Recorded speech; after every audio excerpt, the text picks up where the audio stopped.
श्री स्वामी समर्थ. तुम्हा सर्वांचे आपल्या यूट्यूब चॅनलमध्ये सहर्ष स्वागत आहे. आज आपण श्री स्वामी चरित्र सारांमूर्त अध्याय 16चे पठण करणार आहोत. श्री गणेशाय नमः. भक्तजन तारणार्थ यतिरूपे श्रीदत्त भुवरी प्रकट होत. अक्कलकोटी वास केला जे झाले त्यांचे भक्त, त्यात श्रेष्ठ स्वामी सूत. एकता त्यांचे चरित्र महादोष जातील. प्रसिद्ध मुंबई शहरात हरिभाऊ नामे विख्यात. आनंदे होत नांदत निर्वाह करीत नोकरीने. कोकण प्रांती राजापूर तालुक्यात इटिया गाव सुंदर. हरिभाऊ तेथील राहणार. जात मराठे तयांची. ते खोत त्या गावचे होते संपन्न पूर्वीचे. त्याच गावी तयांचे माता बंधू राहती. मुंबईत तयांचे मित्र ब्राह्मण उपनाव. पंडित ते करिता व्यापार. त्यात तोटा आला तयांशी. एके समयी पंडितांनी स्वामी कीर्ती एकेलिकानी. तेव्हा भाव घरोनी मनी. नवस केला स्वामीन ते, जरी 8 दिवसात मी होईन कर्जमुक्त. तरी दर्शना त्वरित अक्कलकोटी येईन. हरिभाऊ आणि त्यांचे मित्र अफूचा व्यापार करिता. त्यात आपणा नुकसान सत्य येईन असे वाटले. त्यांनी काढीला एक युक्ती. बोलावून पंडितांप्रती सर्व वर्तमान त्या सांगती. म्हणती काय करावे हे नुकसान भरावयासी. द्रव्य नाही आम्हापाशी. फिर्याद होता अब्रुसी. बट्टा लागेला अमुचा.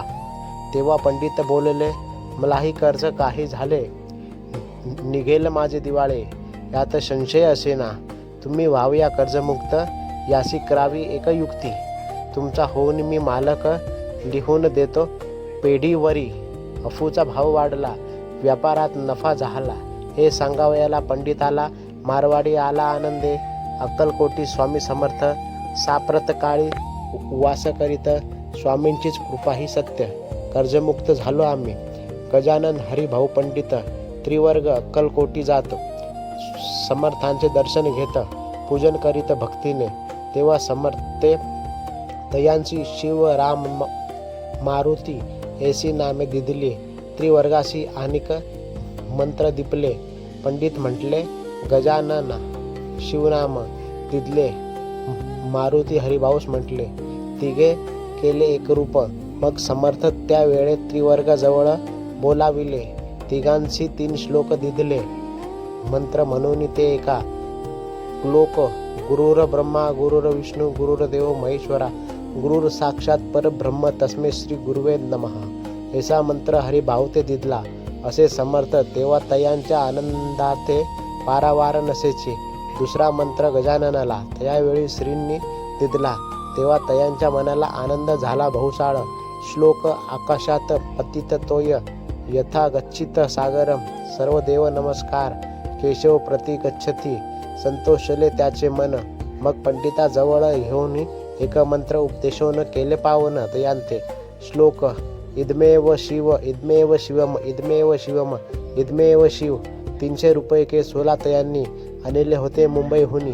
त्यांचे काय करावे म्हणून विचारिले समर्थाते. ऐसा प्रश्न एकोणी समर्थ बोलले. त्या लागोनी त्यांच्या पादुका बनवून येथे आणाव्या सत्वर. काही दिवस गेल्यावरी त्रिवर्ग एके अवसरी उभे राहून जोडल्या करी. आज्ञा मागती जावया. आज्ञा मिळता तयांशी आनंदे आले मुंबईसी. हरिभाऊच्या मनाशी ध्यास लागला स्वामींचा. त्या आत्मलिंग पादुका 14 दिवसांपर्यंत देखा. पायी वागवी भक्त सखा दिदल्या नाही कोणाते. हरिभाऊ एके दिनी समर्था सानिध्य येऊन दर्शन घेऊन श्रीचरणी मस्तक त्यांनी ठेविले. तो समर्थ त्या प्रती घेऊन या मांडीवरती. वरद हस्त सत्वरती मस्तकी त्यांचे ठेविला. म्हणती तू माझा सूत झालासी. आता निश्चित परिधान करी भगवे वस्त्र. संसार देई सोडून. मग छाटी कफनी झोळी समर्थ तयांची दिदली. ती घेऊन त्यावेळी परिधान केली सत्वर. आत्मलिंग पादुका सत्वरी देती. हरिभाऊ ते करी म्हणती जाओनी. सागर तिरी किल्ला बांधोनी राहावे. जाओनी आता सत्वर. लुटवी आपुला संसार. लोभ मोह अनुमात्र चित्ती तुवा न धरावा. आज्ञा एकोनिया ऐशी आनंद झाला मनाशी. सत्वर आले मुंबईशी साधू वेश घेऊनी. असो हरिभाऊने काय केले. ब्राह्मणाशी बोलाविले. संकल्प करवून ठेविले. तुळशीपत्र घरावरी. हरिभाऊ घर लुटविता. तारा नामे त्यांची कांता, ती करी बहुत आकांता. घेत उर बडोनी, विनवे ते जोडोनी, कर अद्याप स्वस्थ कर अंतर, आपला हा विचार सोडोनी, द्यावा प्राणप्रिया. ऐसे तिये चर्ची उत्तरे, एकोनिया स्वामी कुमरे. समाधान बहुत प्रकारे करीत असे तियेचे, स्त्रियांच्या अंगावरी अलंकार तेही लुटविले समग्र. तिये दिदले शुभ्र वस्त्र परिधान करावया, आत्मलिंग समर्थ स्वामी सुता ते दिदले. होते त्या पादुका स्वहस्ते मठा माझी स्थापिला, कामाठी पुरात त्या समयी मठ स्थापिला. असे पाही हरिभाऊ होनी गोसावे, मठा माझी राहिले. इति श्री स्वामी चरित्र सारणमत. नाना प्राकृत कथा संमत, सदा भावी भक्त परिसोत. षोडशोध्याय गोढा श्रीरस्तु शुभम भवतु. श्री स्वामी समर्थ.